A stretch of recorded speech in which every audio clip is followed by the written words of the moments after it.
Hello everyone. आज हम बात करने वाले हैं ब्राइट बर्न मूवी के बारे में, जो 24 में 2019 को रिलीज़ हुई थी। ब्राइट बर्न मूवी डीसी के सबसे पावरफुल हीरो यानी कि सुपरमैन को एक इविल ट्विस्ट करती है। हालांकि डीसी और इस मूवी में कोई रिलेशन नहीं है, पर काफ़ी हद तक स्टोरी लाइन कॉमन है। टोरी और काइल ब्रेयर नाम का एक परिवार होता है। वो फार्मर्स होते हैं। ये जब फैमिली आगे बढ़ाने की बात सोचते हैं तो इनको काफ़ी सारी दिक्कतें आती है, लेकिन इनकी ये इच्छा तब पूरी होती है जब एक दिन अचानक इनके घर के आसपास के जंगल में एक अंतरिक्ष यान की दुर्घटना के कारण उन्हें एक रहस्यमय बच्चा मिलता है। ये बच्चा दिखने के लिए इंसानों जैसा ही होता है। टोरी इस बच्चे को देखकर काफ़ी इमोशनल हो जाती है और उसे बच्चा अपने पास रखना होता है। एक अंतरिक्ष यान यहाँ पे आया है और उसका एक्सीडेंट हुआ है, ये बात छुपाने के लिए टोरी और काइल इस स्पेसशिप को अपने फार्म हाउस के बेसमेंट में छुपा देते हैं और इस बच्चे को अपना लेते हैं। उस बच्चे का नाम ब्रैंडन रखा जाता है। ब्रैंडन टोरी और काइल का एक लौता बेटा रहता है, इसीलिए वो उससे काफ़ी खुश होते हैं। ब्रैंडन जैसे बढ़ता जाता है वो इनक्रेडिबली स्मार्ट होता है। आगे वो इनके फार्म में मदद करना या उनकी रिस्पेक्ट करना, ये सारी चीज़ें करता है। लेकिन टोरी और काइल को एक बात खाई जाती है कि कभी भी ब्रैंडन को चोट लगती तो उसके शरीर से खून नहीं आता। आखिर टोरी और काइल ब्रैंडन को सच्चाई थोड़ी सी ट्विस्ट करके बताते हैं। वो कहते हैं एक एजेंसी से उसे एडॉप्ट किया था। जब वो 12 साल का होता है तो युवा अवस्था के कारण उसमें कुछ चेंजेस होने लगते हैं। उसे धीरे धीरे रियलाइज़ होने लगता है कि उसमें एक सुपर ह्यूमन स्ट्रेंथ है। वो कॉन्स्टेंटली एलियन के भाषा में बात करता था और एक दिन नींद में चलते चलते अपने फार्म हाउस के बेसमेंट में जा पहुंचा, जहाँ पे उसके पेरेंट्स ने स्पेसशिप छुपाया था। तभी टोरी वहाँ आ जाती है और उसे जगाती है। जगने के बाद वो काफ़ी डरा हुआ होता है। जैसे जैसे वो बढ़ते जाता है वो टोरी और काइल की बात नहीं मानता, उन्हें डिसरिस्पेक्ट करने लगता है। इससे वो परेशान हो जाते हैं। वो स्कूल में भी अकेला रहने लगता है। कई बार सिर्फ अपनी किताबों में एक साइन निकालते रहता है और कई सारी अजीब ड्राइंग निकालते रहता है, जिसमें उसने एक कैप पहना है और चेहरे पे एक नकाब डाला है। हवा में उड़ रहा है और नीचे कई सारे लाशों का ढेर है। टोरी और काइल को इवेंचुअली रियलाइज़ होता है कि उनके बच्चे के साथ कोई सीरियस प्रॉब्लम है, जब वो एक दिन नाश्ता करते करते अपने दांतों से ही फॉग को चबाता है और उसे बेंड कर देता है। थोड़े दिन बीतने के बाद ब्रैंडन का बर्थडे आता है। टोरी और काइल अपने रिश्तेदारों को भी इनवाइट करते हैं एंड छोटी सी पार्टी रखते हैं। ब्रैंडन के अंकल नोवा उसे एक राइफल गिफ्ट करते हैं, लेकिन वो छोटा होने के कारण काइल उस पर ऐतराज़ जताता है और उसे वो गन नहीं देता। लेकिन ब्रैंडन तभी इतना गुस्सा होता है अपने पिता पे कि वो इस बात का काफ़ी बड़ा हंगामा करता है। ब्रैंडन को अपने क्लास की लड़की कैथलीन पर क्रश रहता है और वो उसी रात वो कैथलीन के घर जाता है और खिड़की से उसे घूरने लगता है। वो तब तक घूरता है जब तक कैथलीन की नज़र उस पर नहीं पड़ती और फिर वो वहाँ से गायब हो जाता है। अगले ही दिन टोरी और काइल को पता चलता है कि उनके फार्म की कई सारी मुर्गियाँ अचानक से मर गई है। टोरी को लगता है कि ये आसपास के जंगलों में रहने वाले भेड़ियों का काम है, लेकिन काइल को ब्रैंडन पे शक होता है। इसी दौरान स्कूल में बच्चे ट्रस्ट एंड फॉल का गेम खेल रहे होते हैं, लेकिन जब ब्रैंडन जंप मारता है तो उसके क्लासमेट्स उसे पकड़ते ही नहीं और उसे परवर्ट बुलाते हैं, क्योंकि वो हमेशा कैथलीन को घूरते रहता है। ब्रैंडन नीचे गिर जाता है और उसे काफ़ी गुस्सा आता है। कैथलीन आगे आती है और उसे अपना हाथ देती है ताकि वो उठे, लेकिन वो गुस्से में कैथलीन का ही हाथ इतने गुस्से से मरोड़ देता है कि उसके हाथों की हड्डियाँ ही डैमेज हो जाती है। इसके कारण ब्रैंडन को स्कूल से 2 दिन का सस्पेंशन मिलता है। लेकिन कैथलीन की जो माँ होती है एरिका, जो कि एक डाइनर में एज अ वेट्रेस का काम कर रही होती है, उसे ब्रैंडन की इस हरकत पर काफ़ी गुस्सा आया होता है और कंप्लेन करती है कि इस पर लीगली कार्रवाई होनी चाहिए और उसे अरेस्ट करना चाहिए। लेकिन वो बच्चा होने के कारण ऐसा नहीं होता। एक रात ब्रैंडन वापस से फार्म हाउस के स्टोरेज में जाता है। वहाँ बेसमेंट में जाने के बाद वो लॉक को ब्रेक करता है और फाइनली उसे वो स्पेसशिप दिखती है। उसे लगता है वो स्पेसशिप उसे बुला रही है और उसे वो कह रही है कि टेक द वर्ल्ड। यहाँ घर में टोरी को रियलाइज़ होता है कि ब्रैंडन आसपास नहीं है, इसीलिए वो बेसमेंट में दौड़ लगाती है, लेकिन उसे काफ़ी देर होती है। यहाँ ब्रैंडन ने स्पेसशिप को देख लिया होता है और स्पेसशिप के एक नुकीले चीज़ के कारण उसका हाथ कट जाता है और खून आने लगता है। तभी टोरी को इसकी सच्चाई बतानी पड़ती है कि वो कहाँ से आया था और कैसे आया था। ये सच्चाई सुनने के बाद ब्रैंडन को अपने एडॉप्टेड पेरेंट्स पे काफ़ी गुस्सा आता है और वो गुस्से से तूफान की तरह वहाँ से निकल जाता है।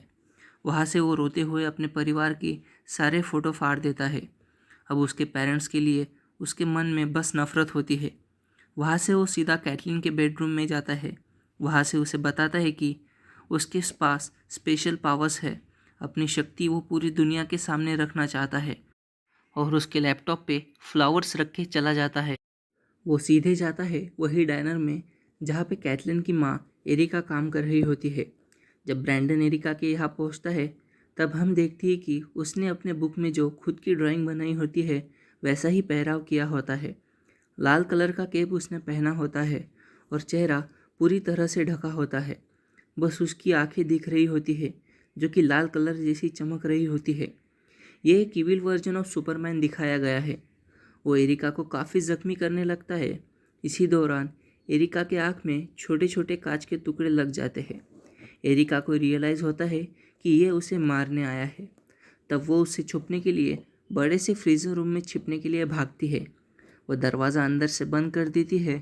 तभी हम देखते हैं कि वो डायनर पूरा खाली होता है और डायनर की खिड़कियों पे वही अजीब साइन ब्रैंडन ने निकाला होता है जो वो अक्सर अपने किताबों में निकालता था। वहाँ पे एरिका को लगता है उसने दरवाज़ा बंद किया है तो वो बच गई है, लेकिन ब्रैंडन के पास लेज़र की भी पावर होती है जैसे कि सुपरमैन के पास थी। वो उसी पावर से दरवाज़ा खोल देता है। अगले ही पल ब्रैंडन काफ़ी फास्ट एरिका के नज़दीक आता है और उसे मार देता है। ब्रैंडन के दिमाग में काफ़ी नेगेटिविटी भरी होती है। वो पूरी तरीके से इविल बना होता है।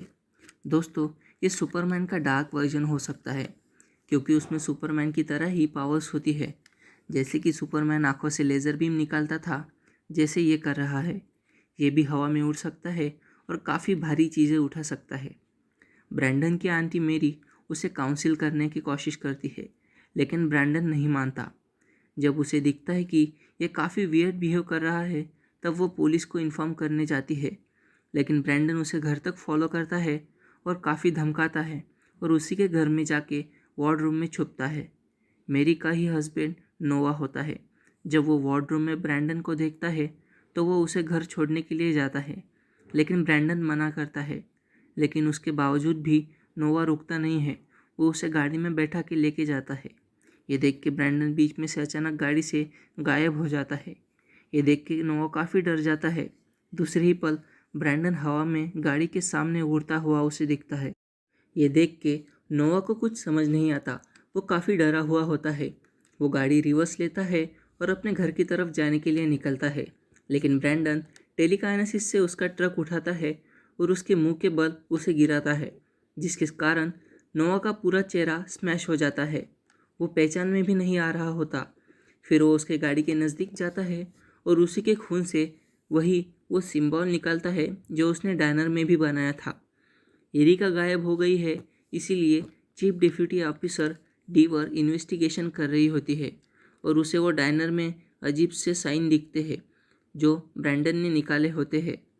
अगले सीन में हमें दिखाया जाता है कि टोरी और काइल को नोवा के डेथ के बारे में पता चलता है और थोड़ी देर बाद ब्रैंडन भी घर आता है तो उसने चेहरे पे से वो केप और नकाब उतार दिया था। ये लोग उससे अंकल नोवा के डेथ के बारे में बताते हैं, लेकिन वो कुछ भी रिएक्ट नहीं करता और वो अपने रूम में चला जाता है। दोनों को शक होता है कि नोवा के डेथ के पीछे ब्रैंडन का हाथ होगा। इसीलिए ये लोग डिसाइड करते हैं और काइल ब्रैंडन को जानबूझ के अपने घर के आसपास के जंगल में रात में हंटिंग ट्रिप पे लेके जाता है। लेकिन काइल का इंटेंशन वहाँ पे ब्रैंडन को मारना होता है। यह ऑफिसर डीवर टोरी के घर आती है। वो उसे वही सिंबल दिखाती है और एरिका और नोवा के डेथ के बारे में पूछती है, लेकिन टोरी गुस्से से उसे घर से निकाल देती है। लेकिन टोरी को ये शक रहता है, इसीलिए वो भाग के ब्रैंडन के रूम में जाती है। तभी उसे उसके जंगल्स में कई सारे मिस्टीरियस मर्डर के ड्राइंग दिखाई देते हैं और आसपास हर जगह वो साइन दिखाई देता है जो डीवर ने उसे दिखाया होता है। और यहाँ वुड्स में काइल चुपचाप राइफल प्रिपेयर करता है जो नोवा ने ब्रैंडन को बर्थडे गिफ्ट में दी होती है। और दोस्तों, अचानक वो ब्रैंडन को शूट कर देता है, लेकिन ब्रैंडन को एक खरोच भी नहीं आती। दोस्तों, यह सीन काफ़ी डरावना है। ये देख के काइल वहाँ से भागने लगता है, लेकिन ब्रैंडन वहाँ से गायब होता है और सीधे काइल के सामने आता है। और दोस्तों, फिर वो अपने लेज़र पावर से उसके शरीर पर वार करता है और अपने पापा को उधर ही मार देता है। यहाँ टोरी को फाइनली पता चलता है कि ये सब कुछ ब्रैंडन ने ही किया होता है। इसीलिए वो काइल को फ़ोन लगा रही होती है। वो फ़ोन ब्रैंडन उठाता है और वो कहता है कि काइल तो अभी चला गया है और अब मैं घर आ रहा हूँ। टोरी ये सुन के काफ़ी डर जाती है और वो इमरजेंसी नंबर 911 पर कॉल करती है। तभी ब्रैंडन वहाँ उड़ते हुए आता है और वो पूरे घर को तहस महस कर देता है। पुलिस ऑफिसर डीवर, जो ज़्यादा दूर नहीं गई होती, उसे ये मैसेज मिलता है और वो 2 पार्टनर्स का बैकअप लेके वहाँ पर पहुँचती है। लेकिन ब्रैंडन इतना पावरफुल होता है कि वो इन दोनों ऑफिसर्स को ईजिली मार देता है। यहाँ पे ब्रैंडन टोरी को काफ़ी ईजिली मार सकता था, लेकिन वो नहीं मारता। इसी दरम्यान टोरी फार्म हाउस में जाती है, लेकिन दोस्तों, वहाँ उसे एरिका का चीर-फाड़ किया हुआ शरीर मिलता है और वहीं पे वो सारे सिंबल्स उसके शरीर के अराउंड किए होते हैं। नीचे बेसमेंट में जाके वो स्पेसशिप का शार्प हिस्सा लेती है, जिसके कारण ब्रैंडन को पहले जख्म हुई थी। उसे लगता है कि शायद ये हिस्सा उसे कमज़ोर करेगा। तो यहाँ पे ऊपर ऑफिसर डीवर और भी बैकअप मंगा रही होती है। जब ब्रैंडन उसे देखता है तो वो उसे वही मार देता है। दोस्तों, इस मूवी की स्टोरी लाइन भले ही सुपरमैन की तरह हो, लेकिन इसका डायरेक्शन काफ़ी अच्छे तरीके से किया गया है। अब ऑफिसर डीवर भी मर गई होती है। टोरी घबराई हुई ऊपर आती है। वो ब्रैंडन को देखती है और उसे रोकते हुए शांत करती है। ब्रैंडन भी चुपचाप नीचे आ जाता है। जब वो उसके पास आता है तब वो उसे कहती है कि उसने जो भी किया है उसके बावजूद वो उसके लिए एक ब्लेसिंग है, उसका एक लौता बेटा है और वो उसे खोना नहीं चाहती। और वो रोते हुए उसे गले लगाती है, लेकिन तभी उसकी पीठ में वो स्पेसशिप का नुकीला टुकड़ा घुसा देती है। उसे लगता है कि अब वो मर जाएगा, लेकिन उसे कुछ नहीं होता।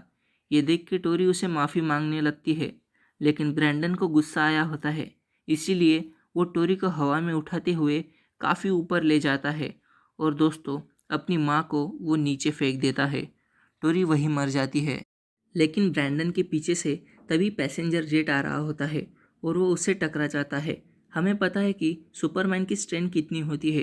2013 में सुपरमैन का जो पार्ट आया था, उसमें सुपरमैन ने लिटरली एक प्लेन को कैरी किया होता है। तो यहाँ पे मुझे लगा था कि शायद ब्रैंडन को थोड़ी बहुत तो जख्म होंगी, बट नहीं। बट आगे जो हम देखते हैं वो और भी डरावना है। अगले दिन दोस्तों पता चलता है कि पूरा प्लेन ब्रेयर का जो फार्म हाउस है उसमें क्रैश हो गया है। सारे 270 के करीब जो लोग होते हैं वो मर गए होते हैं। ब्रैंडन ने ब्लड से वहीं पे बड़ा सा सिंबल निकाला होता है और हम ब्रैंडन को देखते हैं एक एम्बुलेंस के पीछे। और दोस्तों, यहीं पे मूवी ख़त्म हो जाती है। मूवी की स्टोरी लाइन भले ही अट्रैक्ट करने वाली ना हो, लेकिन मूवी ज़रूर देखनी चाहिए, क्योंकि इसके डायरेक्शन के लिए यह एक हॉरर फिल्म के कैटेगरी में आती है। क्रेडिट सीन में हम एक नई फुटेज देखते हैं जहाँ पे सिमिलर एलियन के द्वारा काफ़ी सारा डिस्ट्रैक्शन दिखाया गया है। होपफुली इससे पता चलता है कि इस मूवी का नेक्स्ट पार्ट भी आने वाला है। आपको स्टोरी कैसी लगी प्लीज़ लाइक और कमेंट करके बताइए और चैनल को सब्सक्राइब करना ना भूलिए। Thank you very much for watching.